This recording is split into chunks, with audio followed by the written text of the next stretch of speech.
disciple of tests and keep saying, no, you don't really want me, go to somebody else. And eventually after 7 years, okay, you seem serious. And then perhaps they'll accept you as a disciple. So what's interesting about it is when a jiva takes that leap, a jiva is like this, jiva means the normal living entity, which is called jiva tattva. And then there's another type of living entity called Vishnu tattva, that's God in his incarnations. And then another incarnation is Shakti tattva, and that's all God's consorts, all these female energies that consort with him. So wherever there's Narayan, there's Lakshmi. Wherever there's Krishna, there's Radharani. Wherever there's Ramachandra, there's Sita Devi. Always there's a female counterpart to the absolute truth. So the jiva tattva is limited in his intelligence and in his ability to resist the influence of the material energy. But there's another energy called guru tattva. And guru tattva is when the jiva takes full shelter of either the Shakti tattva or the Vishnu tattva, and then he becomes empowered. And when he becomes empowered, then he has unlimited intelligence. Then the guru will say exactly what the jiva needs to hear, because he has that unlimited intelligence being given to him, either by the Shakti tattva or by the Vishnu tattva. And that's why we're encouraged to become gurus as soon as possible, because becoming a guru, whether you're a shiksha guru, which means you're giving instructions, or you're a diksha guru, which is where you're taking the person as your disciple formally, it's a ceremony and a public commitment. Either way, whatever way it is, Prabhu Goswami is saying that everyone should become a guru and everyone should have disciples. Everyone should have people that they're helping in their spiritual lives. And actually the guru is serving, he's the greatest servant, because he decides that he wants to make that person's problem his problem and try and solve it for the person, try and deliver that person. So the guru is your greatest friend. He is, his heart is completely devoid of the propensity to criticize. So the disciple may be thinking, or the prospective disciple might be thinking, I don't know whether I can reveal my heart to this person. Can I trust him? Maybe he will criticize me.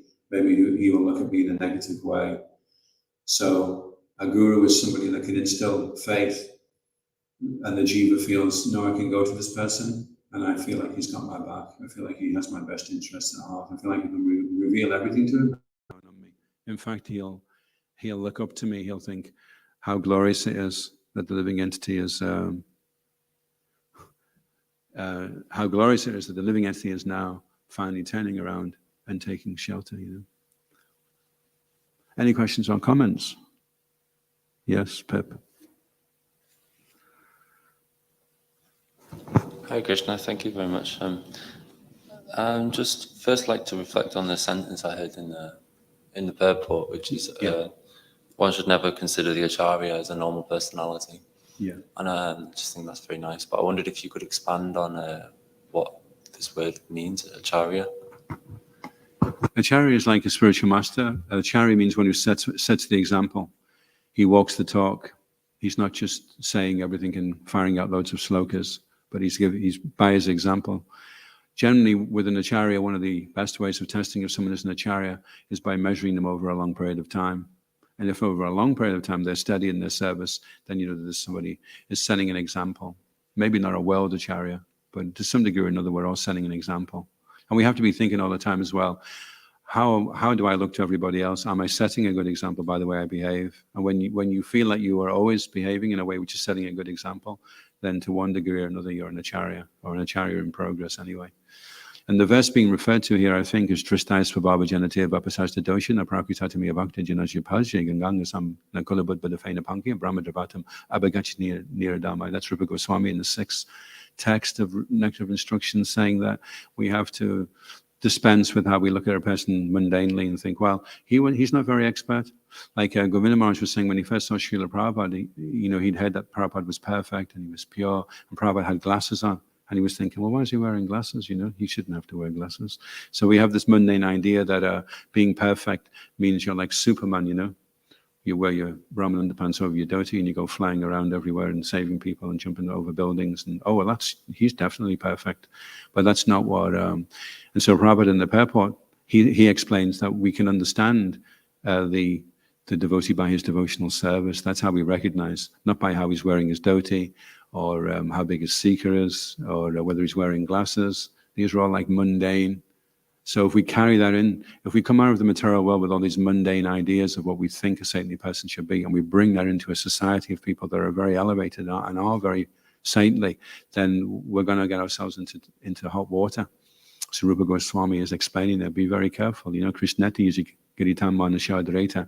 Everyone should be shown respect in the manner, in the mind. If Krishneti Yashigiritam, if he's chanting, then respect them. They're chanting the holy name. That's very, very good. Okay, maybe they're not here for this, and maybe they're not so well knowledgeable in that, but we show them respect. And then Dikshashti Chapanati Bhas, we offer our pranams to the devotee that's Diksha, that's initiated and is fully committed. And then Nindani Sunya Hridam Ipsit Sangha Labjam, we're very labja, we're very greedy for the Sangha, for the association of one whose heart is devoid, Hridaya, the inside the heart that is no, Sunya means devoid of, there's no this tendency to want to criticize. And they're the ones that we're looking for to especially take shelter of, you know, please help me, I'm struggling with this or that. So we have to become very, very quickly, very, very aware of how to relate to all the devotees in a respectful way, and to understand which devotees we should be taking shelter of and which ones we should just be showing respect to, either formally or in the mind. But to open your heart to somebody is a great display of respect. It shows you implicitly you're giving your person, it's like going up to a person and saying, I've got this really sharp pain in my chest.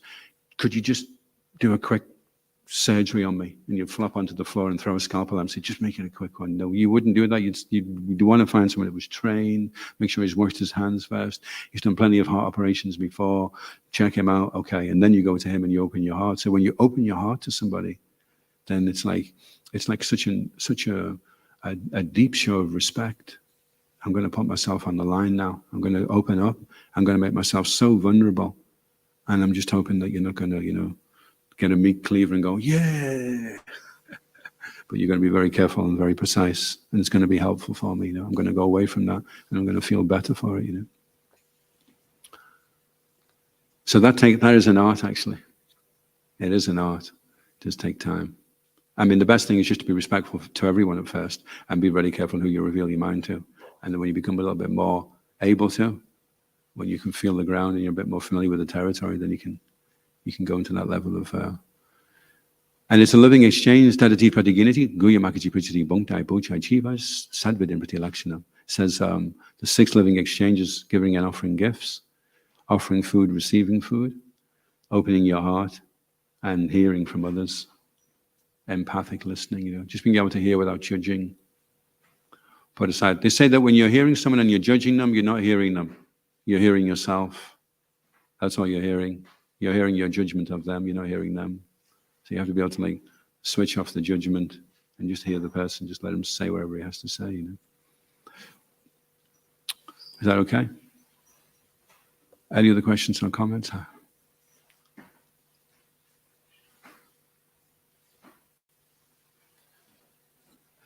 It's quite straightforward, isn't it, in one sense? Just trying to learn the truth. And also don't approach in a challenging way. If you want to learn the truth, we're thinking that maybe we have to beat the truth out of somebody. We have to challenge them and in some way intimidate them so that we can get the truth. But that's not the way you approach the spiritual master. If you want the truth from the spiritual master, then you have to approach with sevaya, with service. And you have to approach with submissive inquiry. And then if you're submissive and you're humble, then there can be a transference of knowledge, which is generally left out of the textbooks, isn't it? When you go to university and they say, take the Bunsen burner and take the test tube and do this and put this chemical, they don't say, oh, before you do that, by the way, can you be in a really submissive state of mind and be in the mood of wanting to serve? And yet it's a prerequisite. If you want to actually acquire knowledge, the attitude is very, very important for whether you'll be able to access the knowledge. So because everything's become very impersonal and desensitized and clinical, then they're approaching knowledge in that way that if I can't experience it, and if I can't get it under a microscope, then it doesn't exist, which is a really, really crippled way of, how much knowledge are you going to achieve? If I can't get it in front of a telescope and I can't get it in front of a microscope, doesn't exist. But there's so many things we know that exist that we can't perceive: sound, light waves, So many supernatural things. That's why some material scientists become a little uncomfortable when we're talking about the supernatural, because it's like, well, we can't quantify it, And yet we've all had brushes with those experiences.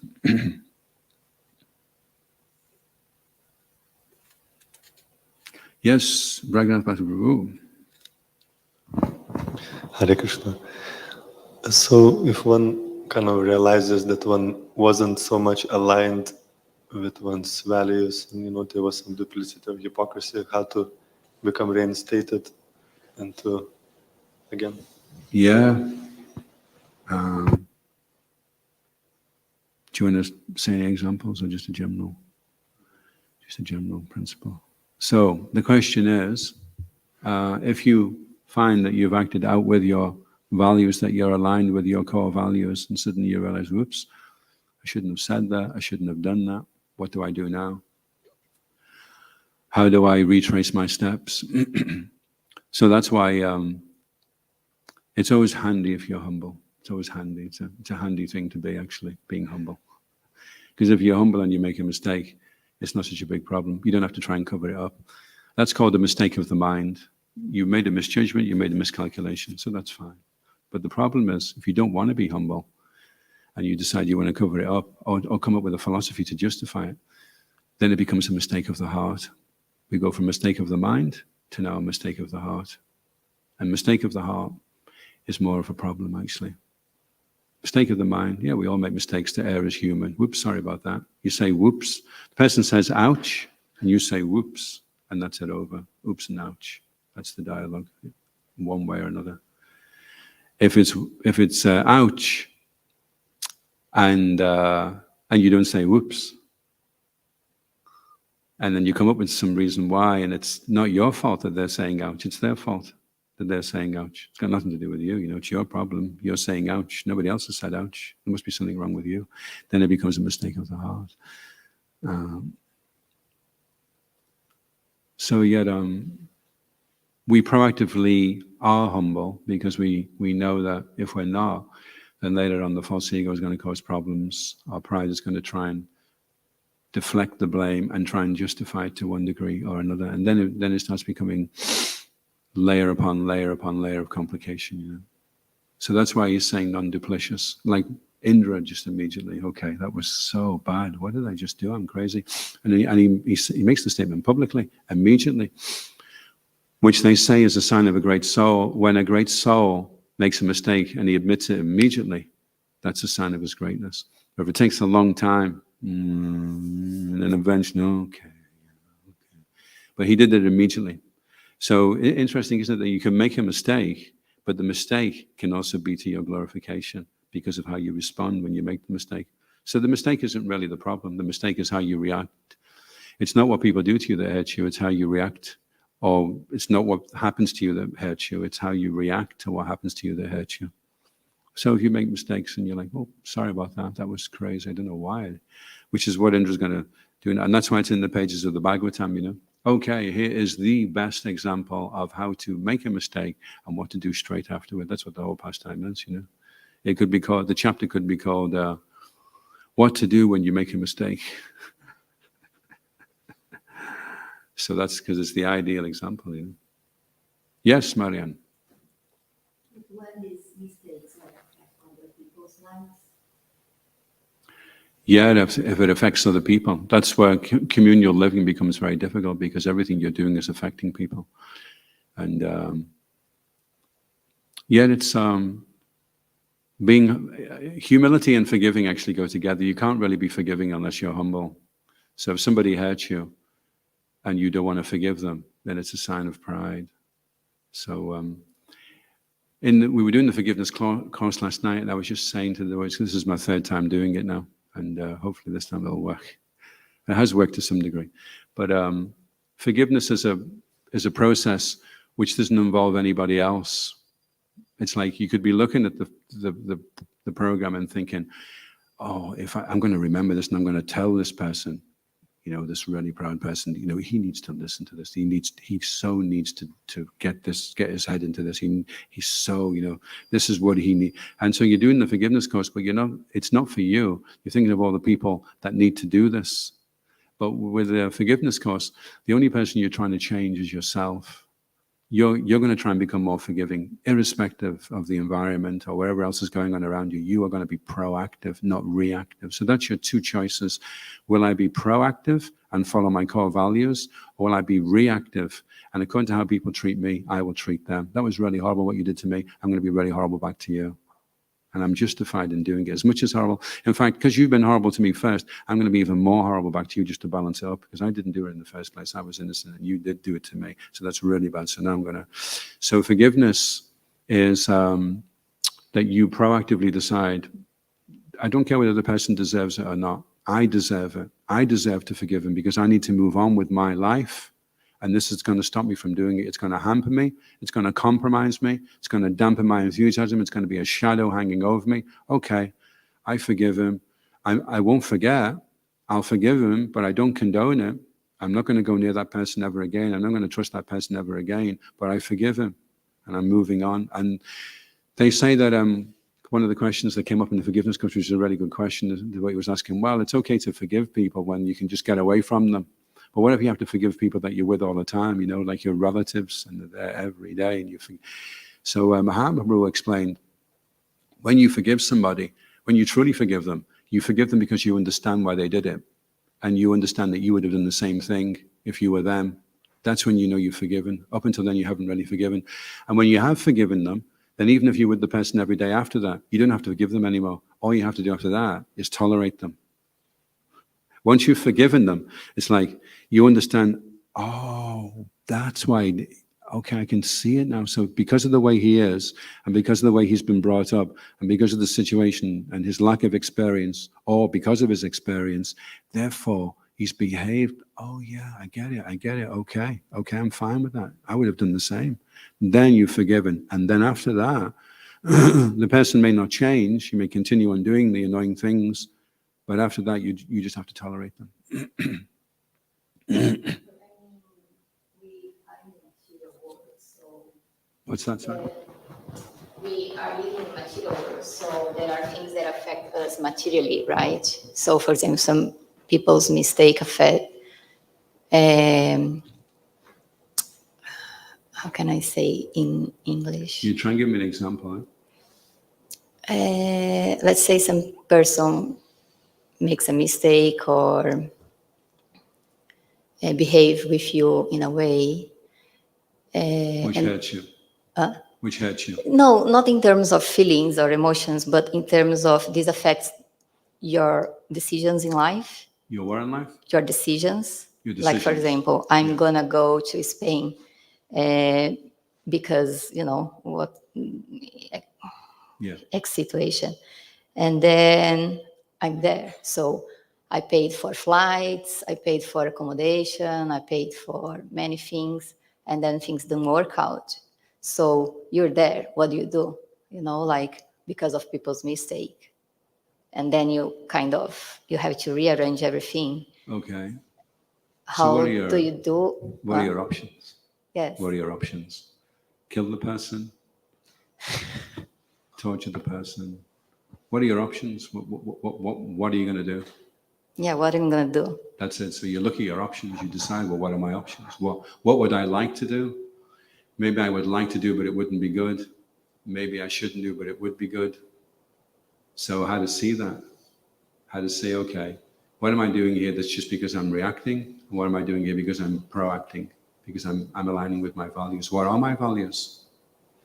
What do I consider the most important? Do I consider money, inconvenience the most important thing? Do I consider relationships the most important thing? Do I consider spiritual advancement the most important thing? Do I consider integrity the most important thing? Do I consider culture the most important thing? Do I consider my feelings the most important thing? What do I consider? And then whatever that is, align with that, and then you'll see how you have to act. It may not be the best way, how you want to act, and then that may be also be a problem, because you may think, well, this is the way I want to act, but I'm not sure that this is the best way to act. And the best way to act is not usually the easiest way to act. Usually if it's easy, there's something going wrong, usually if it's easy. If it's the easiest thing and it all makes sense and everything's, then usually there's something going wrong materially anyway. And that's why Krishna is saying it's difficult. It's difficult to do the right thing, but in the long run you're happy. But if you do the wrong thing, then in the short run you will be happy, but in the long run you won't be happy.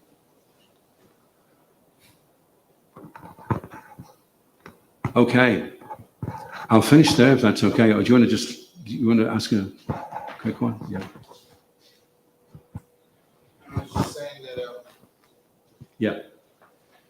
Harry, what's your name? Purandardas. I was just thinking, Krishna, he's always challenging us at all times, even his greatest devotees like Arjuna. Look at the Pandavas, for example, and see how many trials and tribulations that they had to go through in their life and how many things they had to overcome. And they were great, great devotees of Krishna. Krishna was right there with them, helping them all along the way. And still they had so many problems, so many hardships, difficult. Still they lost so many millions and millions of soldiers, people that were their own family. Yeah. So we see that Krishna is always challenging us. Yeah, that's a nice perspective. Yeah. He doesn't discriminate between anyone. Each and every one of us.